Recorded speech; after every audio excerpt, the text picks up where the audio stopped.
Hello friends, welcome to easy study.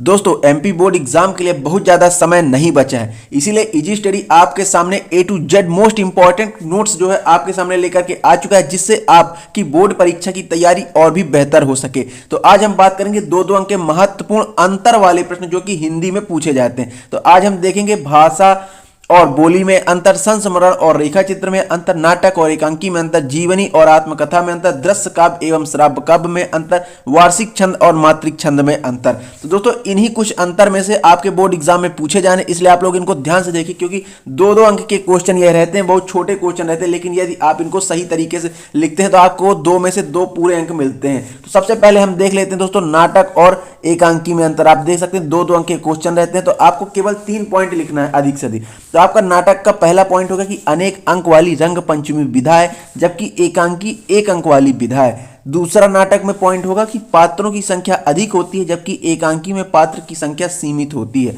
तीसरा point है इसका नाटक का कि संवाद की व्यापकता होती है, जबकि एकांकी का तीसरा पॉइंट है कि संक्षिप्त संवाद होता है। नाटक आकार का बड़ा होता है, जबकि एकांकी आकार में छोटी होती है। इस प्रकार से आपके नाटक और एकांकी में अंतर यहाँ पे पूरा होता है। आगे बढ़ेंगे, देखेंगे दूसरा, बोली और भाषा में अंतर। दोस्तों, हम आपको बता दें कि बोर्ड एग्जाम में आपको ए टू जेड जो है इंपॉर्टेंट नोट्स हम आपको इजी स्टडी पर प्रोवाइड करवाएंगे। तो आप लोग चैनल को सब्सक्राइब कर लीजिए दोस्तों, बेल आइकन की घंटी दबा लीजिए, जिससे most important model paper, question paper, जी हाँ दोस्तों, एग्जाम के कुछ समय पहले तक हम आपको मोस्ट इंपॉर्टेंट क्वेश्चन पेपर देने का भी पूरा प्रयास करते हैं, जिससे आपकी बोर्ड परीक्षा एकदम बेहतर तरीके से जाए और आप अधिक से अधिक अंक अपने सब्जेक्ट में ला सकें। इसीलिए आप लोग चैनल को जरूर सब्सक्राइब कर लीजिए दोस्तों, क्योंकि आपके अगले आने वाले 1 महीना बहुत ज्यादा इंपॉर्टेंट है और इसीलिए हम आपके सामने एकदम मोस्ट इंपॉर्टेंट सारी चीजें प्रोवाइड करवाएंगे। सेकंड क्वेश्चन आपके सामने आ चुका है, आप देख सकते हैं बोली और भाषा में अंतर। तो बोली दोस्तों, बोली का क्षेत्र सीमित होता है, जबकि भाषा का क्षेत्र विस्तृत होता है। बोली में साहित्य का अभाव रहता है, भाषा में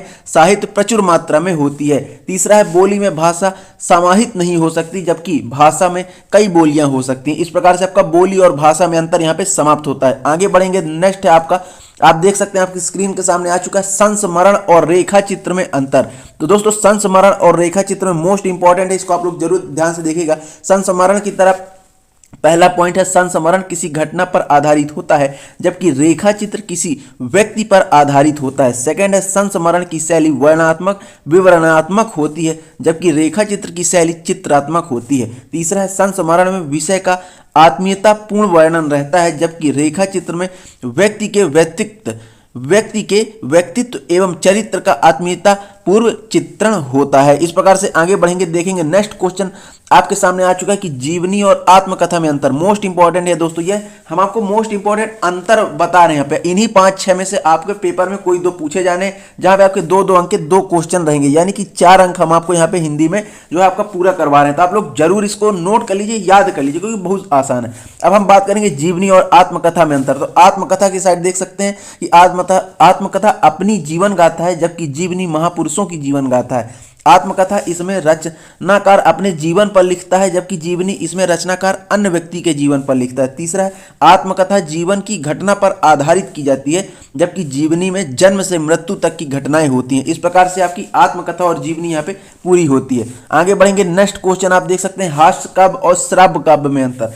दृश्य काव्य और श्राव्य काव्य में अंतर। आप देख सकते हैं, एक तरफ है दृश्य काव्य और दूसरी तरफ है श्राव्य काव्य। तो दृश्य काव्य की तरफ आप देख सकते हैं, दृश्य काव्य में अभिनय देखकर रसानुभूति प्राप्त होती है, जबकि श्राव्य काव्य को पढ़कर या सुनकर ही रसानुभूति प्राप्त होती है। सेकंड है आपका दृश्य काव्य में, इसमें नाटक, गीत नाट्य एवं एकांकी आते हैं, जबकि श्राव्य काव्य इसमें सभी प्रकार की रचनाएं आती हैं। तीसरा है, दृश्य काव्य में इसमें अभिनय प्रधान होता है, जबकि श्राव्य काव्य इसमें रस पक्ष प्रधान होती है। इस प्रकार से आपका दृश्य काव्य और श्राव्य काव्य में अंतर यहाँ पे पूरा होता है। आगे बढ़ेंगे, आप देखिए वार्षिक और मात्रिक छंद में अंतर। तो वार्षिक और मात्रिक छंद में अंतर आप देख सकते हैं, वर्णिक और मात्रिक छंद में अंतर आप देख सकते हैं। पहला है, जिन छंदों की रचना वर्णों की गिनती के आधार पर होती है उन्हें वर्णिक छंद कहते हैं, और जिन छंदों की रचना में मात्राओं की गिनती की जाती है उन्हें मात्रिक छंद कहते हैं। सेकंड, इसका उदाहरण लिख लीजिए कि मालिनी, शिवरणी, सैरठ आदि, और मात्रिक छंद में दोहा, सोरठ, रोला, चौपाई इत्यादि। इस प्रकार से आप देख सकते हैं कि वर्णिक और मात्रिक छंद आपके स्क्रीन के सामने यहाँ पे आ चुका है। तो दोस्तों, ये थे मोस्ट इंपॉर्टेंट कुछ अंतर वाले क्वेश्चन, जहां से यहीं से आपके बोर्ड एग्जाम में और भी क्वेश्चन पूछे जाने हैं। तो दोस्तों उम्मीद है वीडियो आपको बहुत ज्यादा पसंद आए। इसी तरह के मोस्ट इंपॉर्टेंट नोट्स के लिए आप लोग चैनल को सब्सक्राइब कीजिए। मिलते हैं नेक्स्ट वीडियो में, तब तक के लिए बहुत बहुत धन्यवाद।